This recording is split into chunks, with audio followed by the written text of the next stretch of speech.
yang perlu diperhatikan itu astaghfirullahal azim, itu betul.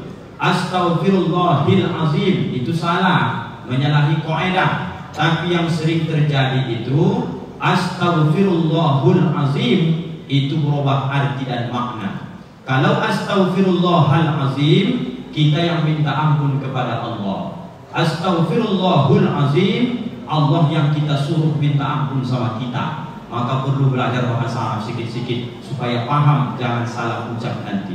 Yang betul Bapak Ibu, astaghfirullahal azim, jangan hil azim, jangan hul azim. Yang betul adalah hal azim.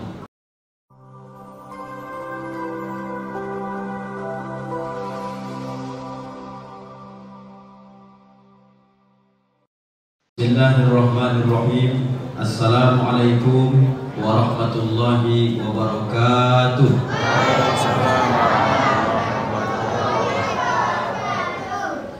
Mana tahu Bapak Ibu belum kenal siapa tadi yang selawat itu anak kedua saya dari istri yang pertama. Kata dia Sulaiman Zuhdi, ya, terima kasih dah. Ibu-ibu langsung komentar, berapa bini kawal ini rupanya? Kata dia, 1 Bapak Ibu. Alhamdulillahirabbil alamin. Allahumma shalli wa sallim ala sayyidina Muhammadin wa ala alihi wa sahbihi wa sallim ajma'in. Allahumma faqihna fid-din wa 'allimna at-ta'wil wahdina ila siratikal mustaqim. Amin walhamdulillahirabbil alamin. Para alim, para ulama, tokoh masyarakat, nenek mama, orang-orang tua kami, hadirin wal hadirat, seluruh jamaah yang berhadir malam hari ini, hanya doa yang bisa disampaikan kepada Allah. Semoga kita semua istiqomah dalam ketaatan sampai akhir hayat kita, sehingga besok reuni akbar kita di dalam surga bersama Nabi kita Muhammad sallallahu alaihi wasallam. Allahumma shalli wa sallim wa barik ala sayyidina Muhammad wa ala ali sayyidina Muhammad. Ibu-ibu, apa kabar malam ini? Sehat semua? Sehat. Ibunya yang ditanya, bapaknya pun ikut jawab, ya. Bapak-bapak, orang tuaku sehat semua malam ini? Sehat. Ibu-ibu, Ustadz mau bertanya, boleh? Sudah buka puasa tadi? Sudah.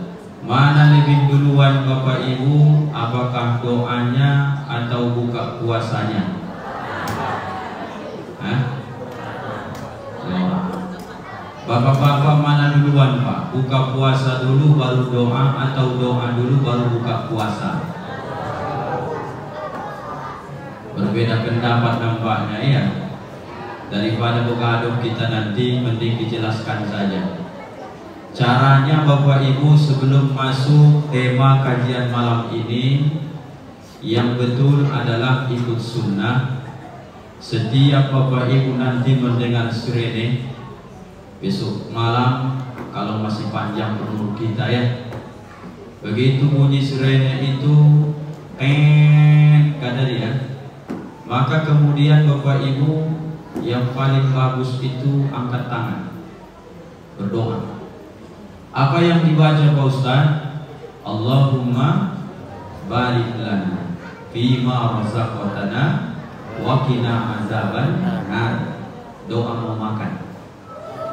Habis itu baru Bapak Ibu batalkan puasanya. Paling afdolnya pakai kurma, kalau tidak ada air putih. Begitu selesai dibatalkan, baru kemudian angkat tangan lagi, doa. Baru masuk doa buka puasa. Allahumma lakasumtu wa bika amantu wa ala rizqika aftartu bi rahmatika ya arhamar rahimin. Itu yang biasa.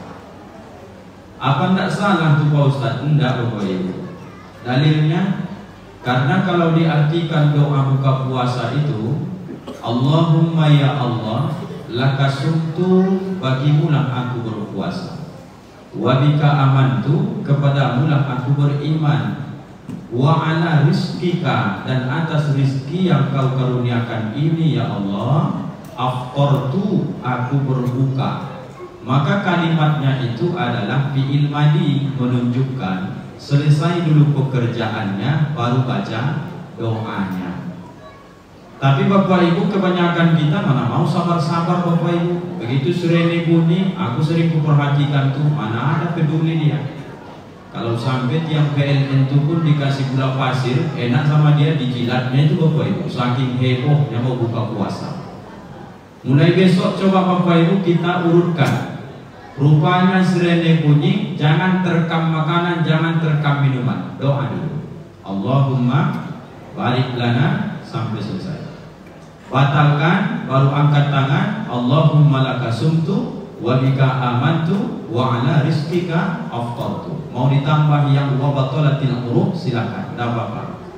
Yang baik Bapak Ibu ada di atasnya lagi. Kita yang sudah tua-tua ini harus nambah sedikit lagi. Apa Pak Ustadz yang mau ditambah itu? Habis Bapak Ibu membaca doa buka puasa tadi, birahmatika ya arhamar rahimin, jumpa lagi dalam hadis, dalam kitab Mukhtarul Ahadis, ada beberapa orang doanya takkan ditolak oleh Allah. Salah satunya adalah da'watus shaum hatta yuftir, doa orang yang sedang berpuasa sampai dia berbuka puasa. Maksudnya gimana Pak Ustaz? Begitu Bapak Ibu selesai bacakan doa, baru saja dibatalkan puasanya, maka jangan lupa selipkan doa sebelum melanjutkan buka puasanya tadi. Di mana letaknya Pak Ustaz? Birahmatika ya arhamar rahimin. Biasakan tutup langsung wajah begini, langsung Bapak Ibu makan. Coba sisihkan waktu sedikit saja Bapak Ibu. Ustaz ajarkan itu ke keluarga, ya saya ajarkan. Apakah Bapak Ibu punya penyakit? Disitulah saatnya. Habis baca doa buka puasa itu bacakan, ya Allah sembuhkan penyakitku. Ya Allah jadikan anakku yang soleh-solehah. Ya Allah jadikan keluargaku yang sakinah mawaddah warahmah. Selipkan Bapak Ibu. Aku semenjak kuajarkan itu sama orang rumahku, jauh lebih lama doanya ketimbang saya. Kemarin anak nomor 1 belum lagi masuk asrama, saya ajarkan doa. Lama dia berdoa. Apa saja kau minta, saya bilang. Masing-masing lah ya, mana perlu ditanya-tanya pada dia. Tentang apa yang dimintai di situ, yang penting mustajab doa. Bapak Ibu amalkan ini. Maka tema kita malam hari ini Bapak Ibu sangat menarik. Temanya malam ini, di dalam sahur ada keberkahan. Hadis Nabi ini, tasahharu kata Rasulullah, makan sahurlah kamu atau bersahurlah kamu.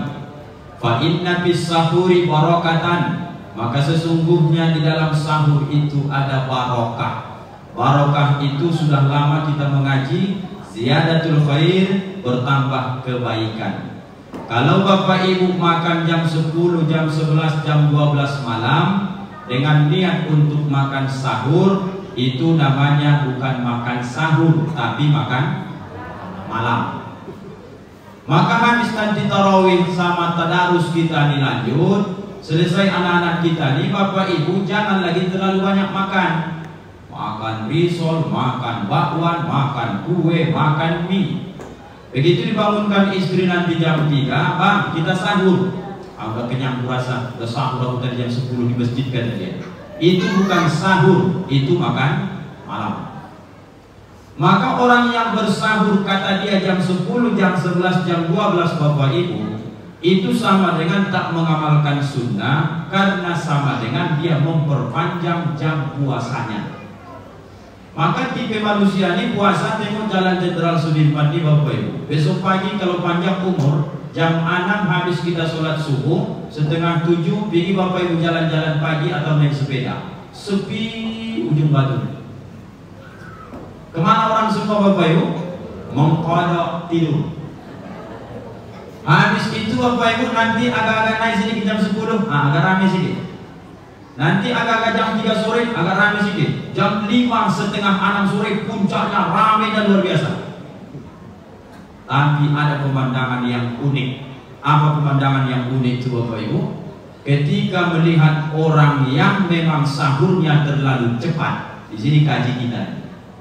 Begitu jam 8 pagi, mulai jam berapa dia tadi malam makan puasa? Jam 10, 11, 12, 1, 2, 3, 4, 5. Orang mulai imsak jam 5, dia 7 jam sebelum imsak sudah puasa dia.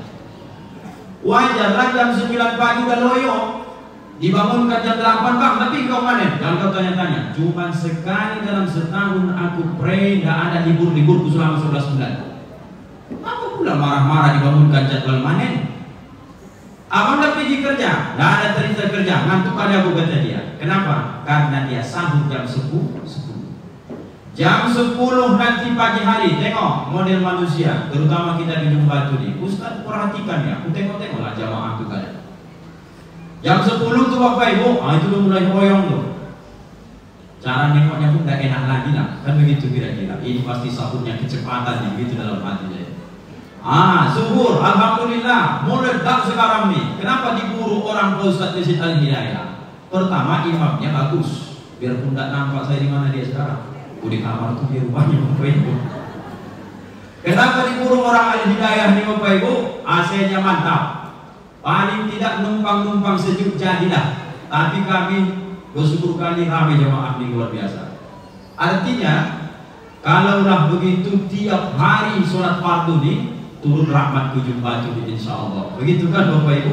Tapi ini bertahan biasanya sampai malam ke-20, ke-20 nanti, ke-21 sekian biasanya.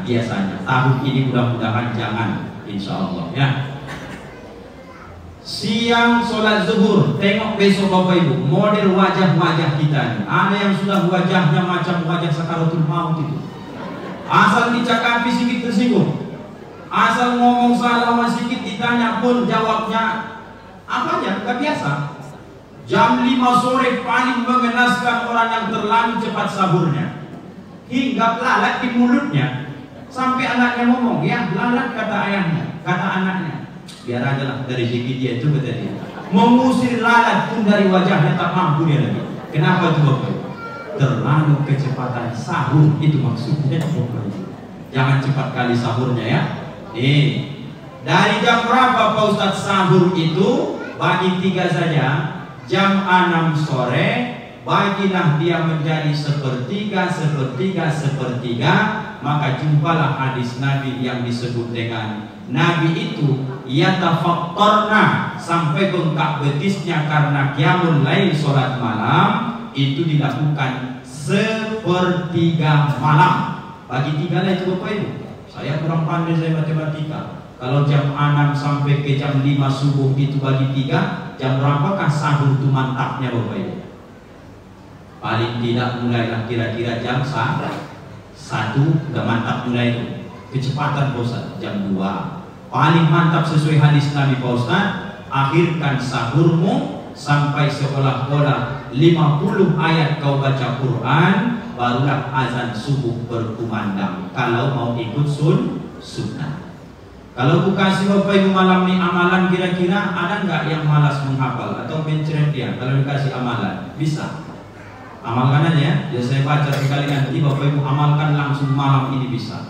Caranya Pak Ustaz, kata Nabi, man ta'arra minal lail, siapa saja yang bangun dia di waktu malam. Kita fokuskan saja sesuai dengan kajian kita nih, sahur. Jam berapa dia bangun ibu nih? Jam 1 kah? Jam 2 kah? Jam 3 kah? Silahkan, tidak apa-apa.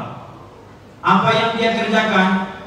Fayaqul, maka kemudian dia berkata, La ilaha illallah wahdahu la syarikalah, lahul mulku wa lahul hamdu, wa huwa ala kulli syai'in qadir.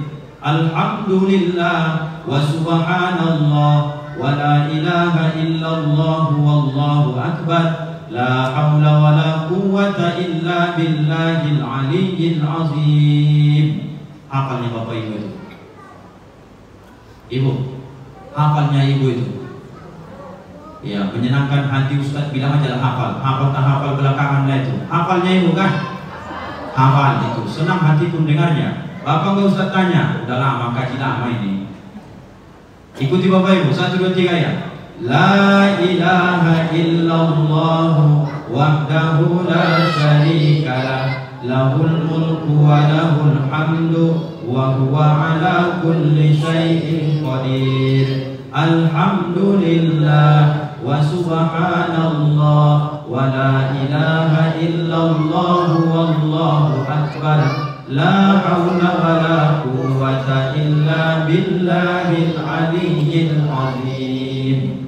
Lalu Bapak Ibu angkat tangan langsung, faghfirli, maka ampunilah aku ya Allah. Siapa yang melakukan ini mulai malam hari ini, pas dia bangun tidur, kata Rasulullah, pasti Allah ampunkan dosa-dosanya. Setelah dia baca faghfirli, dia lanjut menuju kamar mandi. Dia tak mandi taubat, langsung saja dia berwudu karena dia tidak punya hadas besar. Langsung dia bentang sajadahnya, dia sholat. Sholatnya akan diterima oleh Allah. Sholat apa yang kami lakukan Pak Ustaz? Paling tidak 5 Bapak Ibu. Apa yang pertama? Sholat sunnah wudu. Yang kedua sholat sunnah taubat. Sholat sunnah hajat. Sholat sunnah tahajud. Kalau mau tambah witirnya malam ini, tambahkan nanti lagi. Yang penting arti witir genap, usahakan bilangannya selalu ganjil. Mohon maaf, arti witir itu ganjil. Ini direkam buat putra, nanti payah ditengok orang. Kapan pula witir artinya genap, kata dia. Witir itu artinya ganjil. 1, 3, 5, 7 sampai batasnya hanya boleh witir 11 rakaat. Siapa yang membaca zikir ini, mulai nanti Bapak Ibu pas bangun tidur, yang pertama dia dapat ampun dosanya. Yang kedua, kalau dia sholat, sholatnya diterima. Kalau dia habis sholat itu berdoa lagi, doanya pun diijabah, dikabulkan oleh Allah. Dah mantap lah itu, amalkanlah nanti. Kemudian Pak Ustaz saya lanjut, masih jam 3 nih Pak Ustaz, ngapain saya? Bunyi ayatnya dalam surah Al-Imran, wal mustaghfirina bil ashar. Tidak ada zikir yang paling utama di waktu sahur itu kalau kau bertemu, kata Allah, orang-orang yang membaca istighfar di waktu sahur. Istighfar yang paling mantap adalah sayyidul istighfar. Bapak Ibu coba ikuti. Allahumma anta rabbi la ilaha illa anta khalaqtani wa ana abduka wa ana ala ahdika wa wa'dika mastata'tu a'udzu bika min syarri ma sana'tu abu'u laka bi ni'matika 'alayya wa abu'u bi dhanbi faghfirli fa innahu la yaghfiru dzunuba illa anta. Siapa, kata Rasulullah, membaca ini sekali saja di malam hari penuh keimanan, meninggal dia malam itu, dia akan dijamin masuk surga. Sekali saja. Kalau dibacanya di siang hari, meninggal hari itu, dan sampai malam, masuk surga dijamin oleh Allah. Begitu dalam hadis yang diriwayatkan oleh Bukhari dan Muslim, dan hadis ini sering kita sampaikan ke jamaah. Amalkan Bapak Ibu. Dapatnya ibu sayyidul istighfar? Insya Allah dapat. Yang tak dapat sayyidul istighfar, turun sedikit ke bawah. Pas buat istighfarmu macam zikir habis sholat tadi, habis sholat isya. Astaghfirullahalazim alladzi la ilaha illa huwal hayyul qayyum wa atubu ilaih. Yang perlu diperhatikan itu astaghfirullahal azim, itu betul. Astaghfirullahil azim itu salah, menyalahi kaidah. Tapi yang sering terjadi itu astaghfirullahul azim, itu berubah arti dan makna. Kalau astaghfirullahal azim, kita yang minta ampun kepada Allah. Astaghfirullahul azim, Allah yang kita suruh minta ampun sama kita. Maka perlu belajar bahasa Arab sedikit-sedikit supaya paham, jangan salah ucap nanti. Yang betul Bapak Ibu, astaghfirullahal azim. Jangan hil azim, jangan hul azim. Yang betul adalah hal azim.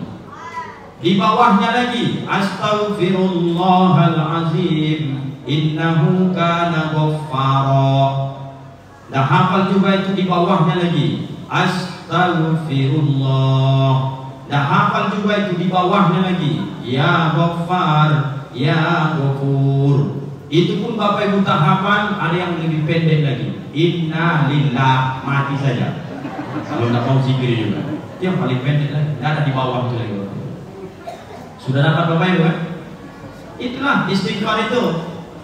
Jadi Bapak Ibu, sebanyak apa Pak Ustadz malam ini kita mau istighfar mumpung di Ramadan ini terutama, sampai terasa hati ini mulai lunak. Bagaimana aku tahu hatiku ini lunak Pak Ustadz? Maka nanti bisa air matamu menetes. Sampai begitulah batasnya. Kalau cuma sekali saja tak mau dia Bapak Ibu. Tapi kalau sampai nanti 100-200 kali meleleh dia. Astagfirullah, astagfirullah, astagfirullah. Dan makin tahu dia kesalahan dirinya, hilanglah ego, hilanglah sombong, hilanglah angkuh, hilanglah dengki, hilanglah penyakit-penyakit hati. Maka karena itu hilang, datanglah namanya sifat tawadu, rendah hati, merasa lemah, hanya bergantung kepada Allah, maka melelehlah air matanya. Orang-orang yang menetes air matanya di sepertiga malam, dalam hadis Nabi, itulah salah satu air mata yang bisa memadamkan panasnya api neraka jahanam.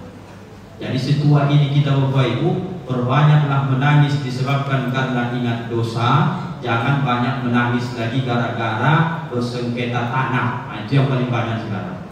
Atau gara-gara dipukul suami menangis, menengok sifat anak menangis, menengok kelakuan tetangga menangis. Itu wajar saja. Tapi hari ini menangis gara-gara dosa, itu jauh lebih baik Bapak Ibu yang dimuliakan Allah. Apalnya kira-kira zikirnya kan? Kedua nih.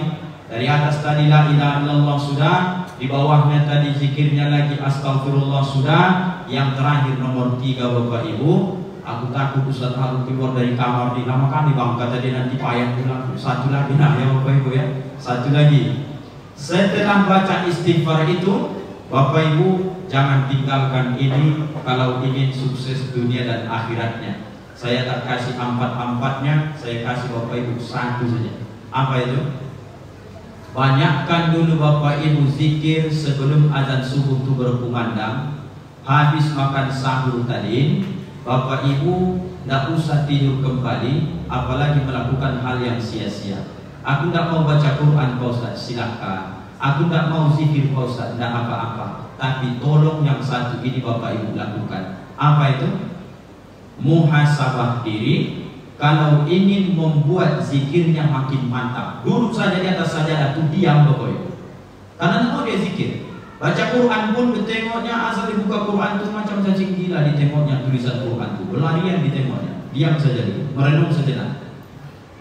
Sudah merenung sejenak Pak Ustaz, apa yang dibaca? Paling bagusnya Bapak Ibu, supaya nanti sukses dunia akhiratnya termasuk dalam hidup ini, jangan tinggalkan bacaan La ilaha illallah al-malikul haqqul mubin 100 kali, tutup yang ke-100 kali Muhammadur Rasulullah shadiqul wa'dil amin. Saya ulang sekali lagi, La ilaha illallah al-malikul haqqul mubin Muhammadur Rasulullah shadiqul wa'dil amin. Amalkan nih Bapak Ibu, salah satu faedahnya membuat pikiran tenang, wajah kita cerah. Tujuannya itu bukan merubah warna kulit kita, tapi bisa kita hadapi takdir kenyataan dalam kehidupan ini. Lapang rasa dunia ini. Orang sekarang lagi banyak bercerita susah ekonomi Pak Ustaz. Orang yang mengamalkan ini tak tahu dia macam mana susahnya ekonomi hari ini. Aku semalam baru dibilang orang rumah lagi, Bang, tahu bang harga cabai sekarang di pasar, kata dia. Tak penting sama aku itu bilang. Kau tak tahu abang, kata dia. Tak penting itu bilang. Tapi apa cabai katanya? Iya, aku bilang. Yang tahu makannya saja. Mengenai membelinya segala macam urusan mulai tidak, aku bilang. Jadi kalau mahal besok tak makan cabai kita lagi, kata dia. Tanam cabai aman semua itu bilang. Tujuannya apa Pak Ustaz? Banyak orang yang dipilih oleh Allah di saat orang banyak mengatakan susah, sulit dan sempit segala macam. Orang yang mengamalkan ini sebelum azan subuh berkumandang, salah satu Allah jaga pikirannya. Jangan ikut dalam kesulitan yang ada di dunia ini. Amalkan di Bapak Ibu. Perkara itu semua segala macam itu siapapun kita pasti banyak masalah. Tapi di bulan Ramadan coba amalkan. Banyak lagi amalan-amalan di waktu sahur. 3 yang Ustaz sampaikan sama Bapak sama Ibu malam ini. Mengingat waktu kita, insya Allah lain kesempatan kalau ada waktu dan jadwalnya nanti kita sambung kembali. Terima kasih Bapak Ibu atas segala perhatian dan permintaan kami sampaikan. Banyak salah hilaf dalam penyampaian ini, kami ucapkan mohon maaf lahir dan batin. Maaf Bapak Ibu. Alhamdulillahirabbil alamin. Assalamualaikum warahmatullahi wabarakatuh.